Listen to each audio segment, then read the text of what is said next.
Hey guys, in today's video I'm going to be showing you how I use these hot rollers on my natural hair. Make sure you stay to the end so you can see how I preserve this style at night. Of course, I start by applying a heat protectant, and this is just one of the main ones that I use.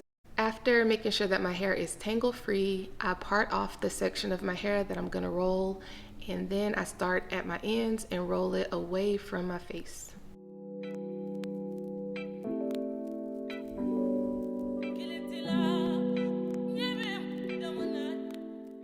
I'm using Remington's T Studio hot rollers.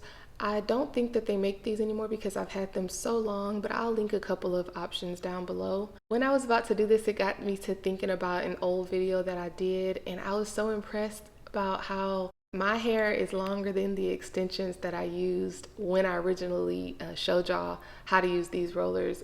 Looking at the picture of the rollers, the third and fourth rows here have the smaller rollers. I use those on the front half of my head, and then I use the rest of them in the back.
I use 14 rollers for my entire head.